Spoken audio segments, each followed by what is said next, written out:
자, 오늘 이제 본문 말씀을 통해서 우리가 함께 은혜 나누기를 원합니다. 히브리서 기자가 우리가 지난주까지 살펴본 31절까지의 말씀 우리가 살펴봤는데, 이제 32절로 40절까지의 내용 안에 있는 것을 보면, 특별히 우리가 잘 알고 있는 성경의 인물들 뿐만이 아니고 그저 평범하게 믿음을 가지고 살았던 성도들에 대한 이야기가 또 기록되고 있는 것을 보게 됩니다. 사실 우리에게 굉장히 믿음이라는 거는 그런 사람처럼 돼야 돼 라고 하는 그런 분들이 성경에 굉장히 많지요. 설교도 그런 설교들이 굉장히 많았고, 우리가 알고 있는 아브라함부터 이삭과 야곱과 요셉과 다니엘, 우리가 알고 있는 성경의 많은 인물들. 그런데 우리에게 사실 중요한 것은 우리처럼 평범하게 신앙생활을 했던 사람들은 과연 어떤 삶을 살았을까? 어떤 면에서 보면 이게 더 훨씬 중요한 일일지 모릅니다. 그런데 성경에 보면 이렇게 아브라함부터 쭉 기록된 이유는 하나님의 언약을 가지고 살았던 믿음의 선진들에 대한 이야기, 그리고 그들의 삶에 대한 이야기, 어떻게 언약을 간직하고 살 것인가에 대한 이야기를 하고 있는 것이지, 이렇게 살면 훌륭해진다라고 말하고 있는 것은 아닙니다. 어떤 사람들은 다니엘서를 보고 다니엘 기도법을 만들기도 하고, 다니엘 공부법도 만들고 별걸 다 만들어요. 하루에 기도를 3번 해야 애가 영리해지고 좋은 대학에 가고 별소리를 다 하고. 그런데 성경이 과연 우리로 이 세상에서 훌륭한 사람이 되라고, 그렇게 살아야 훌륭한 사람이 된다고 얘기하고 있는 것인가? 결단코 그렇지 않다는 것입니다. 평범하게 그저 빚도 없이 어떤 보상도 없이, 이 땅에서의 보상도 기대하지 않고, 그럼에도 불구하고 끝까지 믿음의 길을 저버리지 않고 살았던 그런 분들이 훨씬 더 많아요. 자, 우리의 관심은 어디를 향해야 될 것인가? 물론 언약을 가지고 어떻게 살았느냐에 대한 이야기도 중요하겠지만, 그 언약을 가지고 그저 십자가 지고 빚도 없이 없이 그렇게 살아왔던 그 평범한 성도들은 우리가 어떻게 기억할 것인가, 또 우리는 어떻게 살아가야 될 것인가에 대한 이야기가 대단히 중요한 주제가 될 것입니다. 그래서 오늘 이 본문 속에 보면 특별히 35절로부터 사실 34절까지는 굉장한 이야기들이지요. 사자가 물지 않고 다니엘과 그 친구들처럼 불의 세력이 덮치지 못하기도 했고, 그런데 35절로부터 기록되는 38절까지의 말씀을 보면, 너는 믿음이 그렇게 믿음이라고 하는 게 꼭 그래야만 되는 것이냐? 사실 이런 경우가 많이 있습니다. 우리가 살아가는 과정 중에 너는 꼭 교회를 그렇게 다녀야 되겠냐? 이런 말을 하는 분들도 굉장히 많아요. 왜? 옆에서 보면 승질나고 답답하니까. 너는 네 쓸 돈도 없는데 11조를 하냐? 네 쓸 돈도 없는데 건축원금을 해? 너 미쳤냐? 이런 말 많이 해요. 실제로. 같이 교회 다니는데도 불구하고 그런 말을 하는 분도 있고요. 굉장히 많아요. 너는 뭔 낙으로 사냐? 이런 말 하는 분도 있고, 별별 소리를 다 듣죠. 그런데 오늘 이 35절로 이 38절에 기록된 이 평범했던 성도들, 근데 그들에게 다가오는 어려움은 정말 극한의 어려움이었습니다. 사실 믿음을 지키기 위해서 큰 고통을 감수하고 생명조차 버려야 되는 그런 지경에 이르는 분들이 굉장히 많았다는 것입니다. 그래서 요즘 우리는 신앙생활 정말 편하고 감사해야 될 줄 믿습니다. 우리가 신앙생활을 하기에 이렇게 편안하게 할 수 있는 거 굉장히 감사하고 정말 우리가 복된 존재라는 사실을 여러분 늘 기억하고 하나님 앞에 감사하기를 간절히 축원합니다. 이 굉장히 좋은 일인 것입니다. 오늘 이 35절로부터 보면 여자들은 자기의 죽은 자들을 부활로 받아들이기도 하며 또 어떤 이들은 더 좋은 부활을 얻고자 해 심한 고문을 받되 구차히 풀려나기를 원하지 아니하였다 그랬습니다. 풀려나는 게 구차한 것인지 잡혀가는 게 구차한 것인지 안 물어봐도 다 알지요. 풀려나는 건 자랑스러운 일일 것입니다. 그런데 성경이 그렇게 기록하지 않습니다. 구차히 풀려나는 것을 원하지 않았다. 오히려 더 보이지 아니하는 그 나라를 붙잡기 위해서 구차히 풀려나는 걸 원치 않았고 고문당하는 것조차도 개의치 않았다. 이렇게 이야기를 하고 있습니다. 그러니까 세상 사람과 정반대로 사는 거지요. 그러니까 같이 살았던 분들도 있습니다.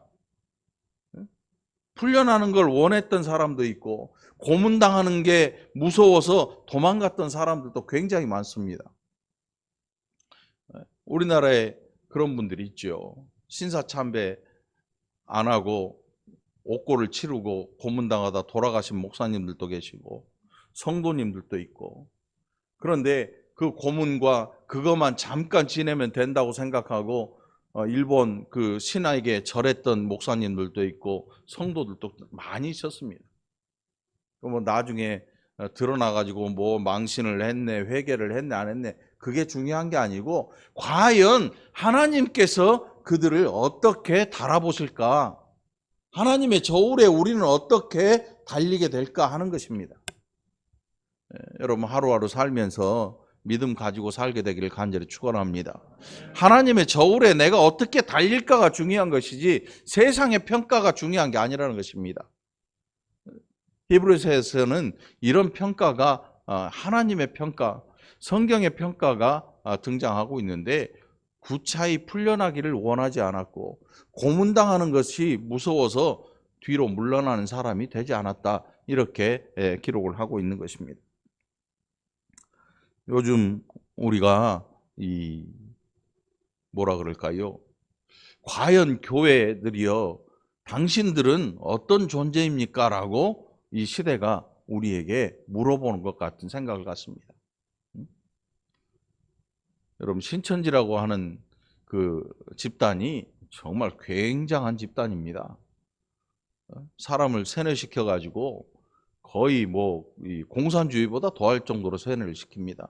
그래서 아무리 말로 해도 안 되고 뭐 별소리를 해도 안 듣습니다. 가족도 버리고 부모를 고소하고 뭐 별별 일이 다 생겼는데 이 코로나라고 하는 이 보이지 않는 이 세균을 통해서 하나님께서 일을 하시니까 뭐 여지없이 박살날 것 같아요.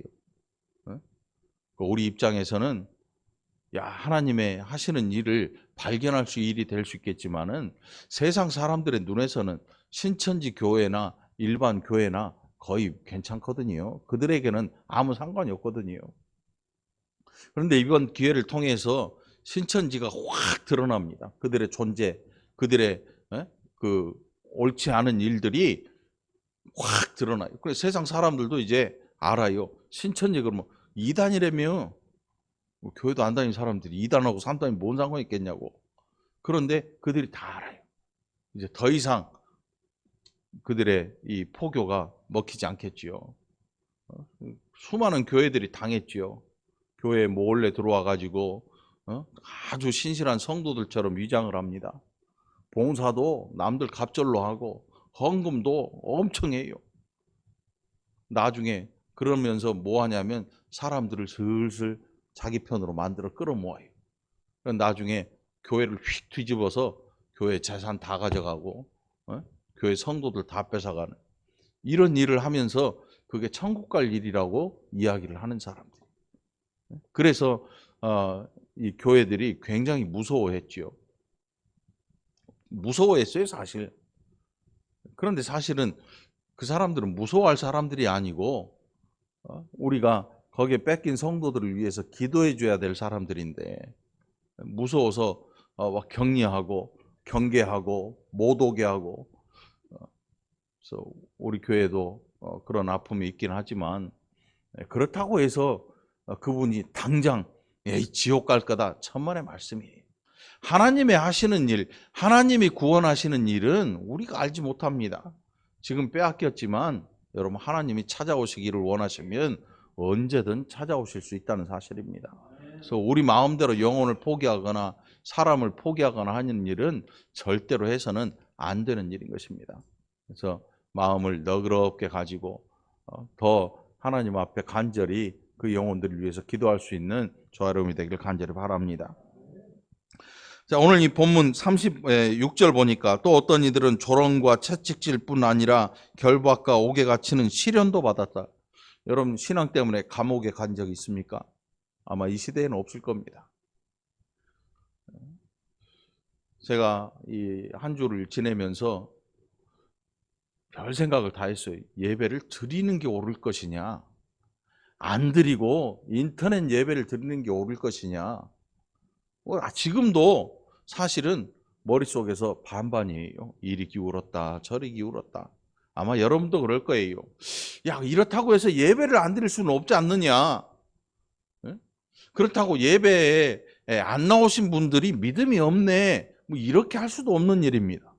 아마 인터넷 예배를 드리는 분도 계시겠지만 저를 지금 보고 계시는 분들도 계실 거예요.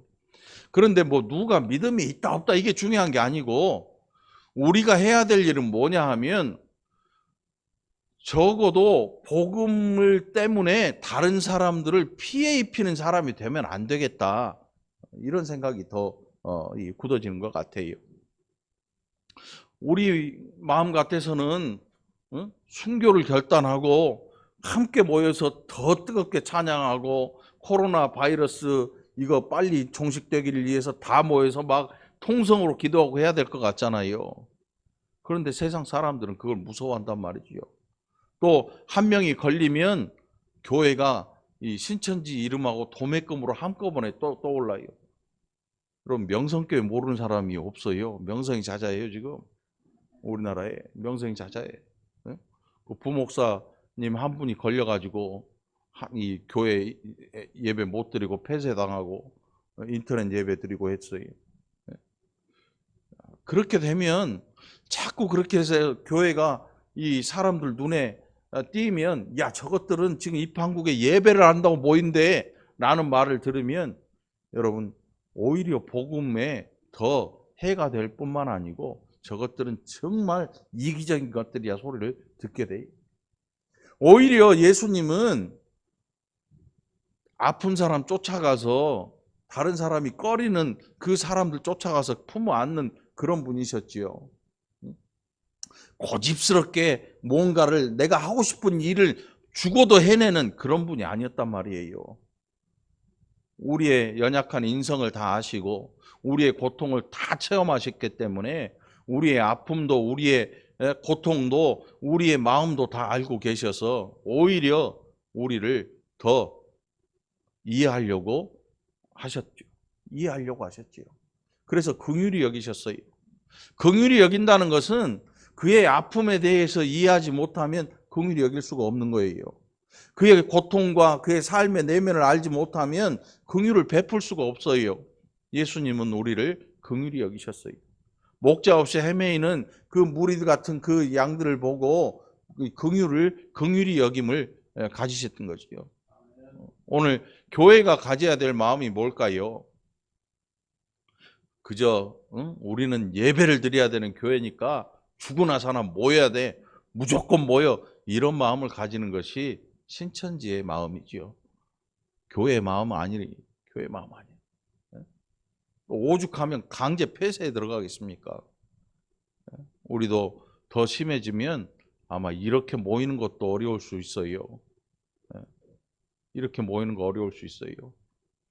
그런데 우리가 지금 뭐 한 주, 두 주 예배 못 드리는 거 이거 말고 더 중요한 게 뭐냐면, 내가 믿음을 가지고 하나님 앞에서 어떻게 살고 하나님의 저울에 나는 어떻게 달려질 것인가, 이것에 대해서 날마다 고민하고 생각을 해봐야 되는 거지요. 신앙생활은 늘 하나님의 저울에 내가 달려있다고 생각하면 되는 거예요. 기억해야 되는 일이고, 오늘 본 말씀 보니까 조롱과 채찍질 뿐 아니라 결박과 옥에 갇히는 시련도 받았으며, 우리는 이런 시련조차 겪지 않았어요. 물론 집에서 며느리로, 아들로 신앙생활 못하게 하는 부모님, 시부모님, 이런 분들에게 아주 이 호질게 싫은 소리는 들을 수 있겠지요. 그런데 채찍질 당하는 사람 없고 옥에 갇히는 사람이 없어요. 우리 시대는 아주 신앙생활하기 너무 편한 시대라 오히려 우리가 더 게을러지고 있는지 모르지요. 돌로 치는 것과 톱으로 켜는 것과 시험과 칼로 죽임을 당하고 양과 염소의 가죽을 입고 유리하여 궁핍과 환난과 학대를 받았으니. 여러분, 솔직히 교회 다니는데 누가 날 무시해요? 여러분 어떨 것 같아요? 니까짓 게 뭔데 이렇게 나가지요. 교회 안 다니면 그만이지 이렇게 돼요. 많아요. 응?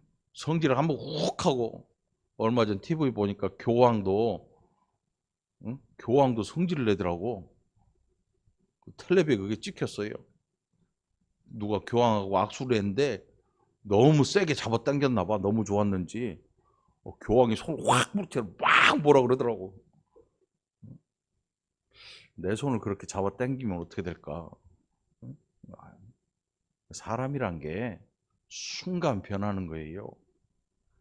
그러니까 우리가 해야 될 일이 뭐냐면 성령으로 늘 붙들려 있어야지요.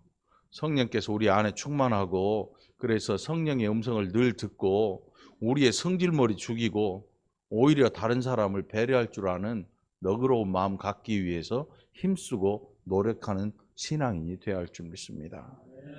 이게 이 나라 안에서 이제 교회가 정말로 하나님의 백성의 공동체로 눈에 띌 수 있는 방법이 다른 거 없어요. 넓은 마음을 가지고 세상 사람들을 배려하고 그들을 진심으로 사랑하고 그들의 영혼을 정말로 걱정해 주군. 그래서 하나님의 교회 공동체, 야, 저 사람들이 정말 좋은 사람들이구나. 저 교회, 교회라고 하는 게 사람을 좋은 사람으로 만들어주는 그런 곳인가 보다라는 인상을 줘야죠. 그런 마음을 갖게 만들어줘야죠. 그게 그렇게 산 사람들이 바로 사신 분들이 오늘 히브리서에서 기록된 분들이에요.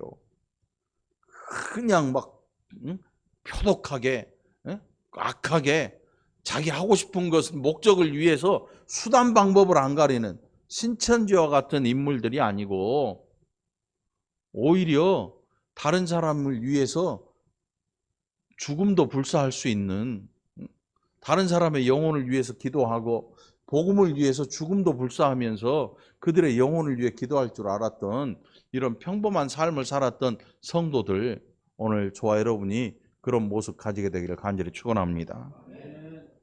38절에서 뭐라고 하냐면, 이런 사람은 세상이 감당하지 못한다 그래요. 세상이 감당하지 못한다. 우리 자신에 대해서 여러분, 어떤 분들은 굉장히 자학하는 분들이 있습니다. 자기를 굉장히 비하시키고 자기에 대해서 굉장히 뭐라 그럴까요? 값없이 여기는 분들이 굉장히 많아요. 그런데 안 그렇습니다. 하나님께서 우리를 얼마나 귀하게 여기시는지.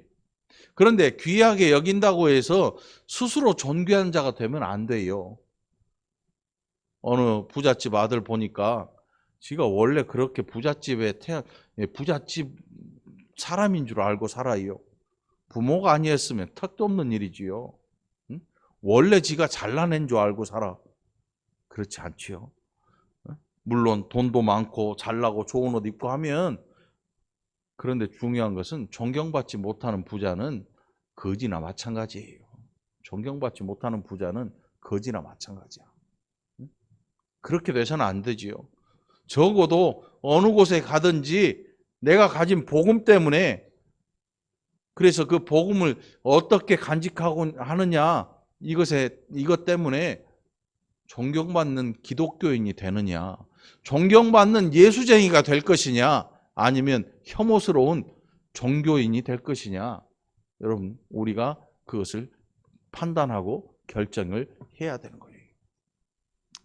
여러분들은 어떤 사람이 되기를 원하십니까? 어느 곳에 가든지 존경받는 권사님, 집사님, 성도들이 되기를 간절히 축원합니다. 장로님 되기를 축원합니다. 이게 우리가 가지고 생각해야 될 몫이거든요. 이 사람들은 다 믿음으로 말미암아 증거를 받았으나 약속된 것을 받지 못하였다 그랬습니다. 이렇게 살았는데 그들의 삶을 통해서 하나님께서 뭘 보여주시는가 하면 그림자를 보여주시는 거예요. 그림자. 그래서 구약의 제사 이제 더 이상 드리지 않지요. 드리지 않는 이유가 뭐냐 하면 완성된 제사가 있기 때문에 그래요. 그리스도의 십자가의 단 한 번의 속죄제로 하나님 앞에서 모든 율법의 모든 제사가 완전하게 완성이 됐기 때문에 더 이상 피 흘림의 제사가 필요가 없는 것입니다. 다시 말하면 구약의 모든 성도들의 삶을 통해서 그들이 바라본 건 뭐냐 하면 하나님께서 약속하신 메시아를 고대하고 살았어요. 메시아를 기다렸어요. 다윗도 그랬고 아브라함도 그랬고 오실 메시아, 그리고 그 메시아를 위해서 약속하신 하나님의 약속을 믿고 기다린 거예요. 결국 신앙은 약속을 믿고 기다리는 거거든요. 그럼 오늘 우리는 어때요? 오신 메시아를 만났어요. 오신 메시아. 구약에서 그렇게 구약의 성도들이 고대했던 그 메시아가 우리에게 오셔서 이 땅에서 직접 다니시면서 사람들에게 하나님 나라의 복음을 전파하셨던 거지요. 오신 메시아, 그리고 완전한 속죄제를 드리시고 완전한 제사를 이루시고 부활하시고 승천하셔서 하나님 보좌 우편에 앉아 계세요. 그리고 다시 오시마 약속하신 그 약속을 우리는 기다리는 거예요. 그리고 그 과정 중에 우리에게 주어진, 우리에게 일어난 놀라운 일들이 뭐냐면 성령께서 우리에게 함께 하신다. 예수 그리스도께서 오순절 이후에 우리에게 보내신 보혜사 성령께서 저와 여러분의 마음에 함께 하고 계시는 거예요. 우리가 걸어다니는 성전이 되는 거죠. 자, 그렇게 이 엄청난 복을 받고 사는 우리가 이제 우리를 통해서 하나님께서 이루어내시는 거예요. 자, 우리가 아니면 그들로 온전함을 이루지 못하게 하려 하심이라. 우리가 뭐 교회 하나님의 일을 완성시키는 이런 내용이 아니고, 이제 성령의 시대, 성령께서 일하시는 이 시대를 통해서 우리로 오실 메시아를 고대하고 그리스도 안에서 성령과 함께 행하는 삶을 살아가고, 그래서 복음이 땅끝까지 전파되는 이 일을 우리가 끝까지 행해야 한다는 사실을 이야기하고 있는 것입니다. 저와 여러분도 오늘 이 시대를 살면서 그냥 교회 다닌다는 이유만으로 좋아하지 말고 오늘 우리가 가진 이 복음을 가지고 하나님 안에서, 예수 그리스도 안에서 행함 있는 믿음을 통해서 하나님 앞에 영광을 돌리게 되기를 간절히 축원합니다. 교회 나와서 예배 드릴 것이냐, 인터넷 예배를 드릴 것이냐, 이건 별로 그렇게 사실 중요한 문제가 아닙니다. 중요한 것은 내가 복음을 가지고 어떻게 살고 하나님의 저울에 어떻게 달려질 것인가, 어떻게 하나님 앞에 서게 될 것인가 하는 이 문제를 늘 기억하고 고민할 수 있는 저와 여러분이 되기를 그리스도 예수 이름으로 간절히 축원합니다. 기도합시다. 하나님 아버지, 감사합니다. 우리가 얼마나 연약하고 부족하고 믿음이 없이 살았던지 오늘 히브리서를 통하여서 평범하지만 또 핍박받으며 끝까지 믿음을 변치 않고 살았던 신앙의 선배들 모습을 통해서 우리의 믿음도 다시금 돌아보기를 원합니다. 어려운 시대이지만 이 어려운 시대에 오히려 하나님의 은혜를 더 누리고 또 이 세상 속에 하나님 나라를 위해서 더욱더 기도할 수 있는 복된 자들이 되게 하여 주시옵소서. 너그러운 마음으로 많은 사람들을 이해할 줄 아는 하나님의 백성들이 되게 하시고, 그래서 보이지 않지만 소망하고 또 존재하는 그 나라 확신을 가지고 증거할 수 있는 복된 자들이 되게 하여 주시옵소서. 어려움 당하는 교회들을 하나님 돌보시고, 어려움 당하는 성도들을 돌보시고, 또 아직 복음을 알지 못하며 이단에 빠져서 헤매이는 불쌍한 영혼들 하나님 긍휼히 여기시고 저들을 영혼을 붙들어 주시옵소서. 이날 함께 참여하지 못한 연약한 권속들 동일한 은혜와 복 허락하여 주옵소서. 이 시간도 함께 하심을 감사드리옵고 예수님 이름으로 간절히 기도하옵나이다. 아멘.